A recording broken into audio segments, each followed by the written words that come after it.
Good evening সবাইকে। আজকে গোবর্ধন পুজো, তাই ভাবলাম একটা নিরামিষ আমি রেসিপি তোমাদের সাথে শেয়ার করি। তো আজকে আমারই গাছের সজনে ডাঁটা দিয়ে আলু আর আমারই গাছের সাদা বেগুন দিয়ে টমেটো দিয়ে একটা তরকারি বানালাম, একদম নিরামিষ। তো সব থেকে আগে আমি আলুটাকে ছুলে কেটে নিয়েছি, বেগুনটা কেটে নিয়েছি, সজনে ডাঁটাগুলো কেটে নিয়েছি, আর কাঁচা লঙ্কা টমেটো কেটে রেখেছি। কড়াইতে তেল দিয়ে 5 ফোড়ন সম্বার দিলাম, হিং, তেজপাতা, কাঁচা লঙ্কা। তারপরে আমি আলুগুলো ছেড়ে দিলাম, আলুগুলো দিয়ে আমি একটু ভাজা ভাজা করলাম। তারপরে একটু নুন দিয়ে দিলাম, যেরকম আমি সবসময় আলুতে নুন দিয়ে থাকি।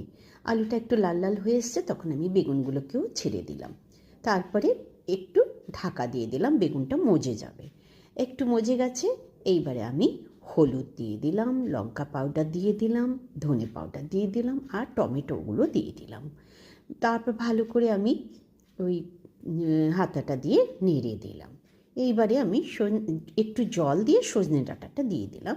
তো একটু ভাপে, দেখো বেশ সুন্দর হয়ে এসছে, কিন্তু আরও হবে, তাই আমি এটা আবার ঢাকনা দিয়ে দিলাম।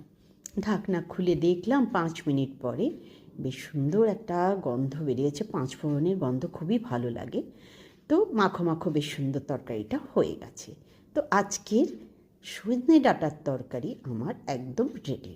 তো ঢেলে নিলাম আমি একটা বাসনে। গরম ভাত, রুটি যাই দিয়ে খেতে চাও, খুবই ভালো লাগে। এটা খুবই সুস্বাদু আর হেলদি খাবার।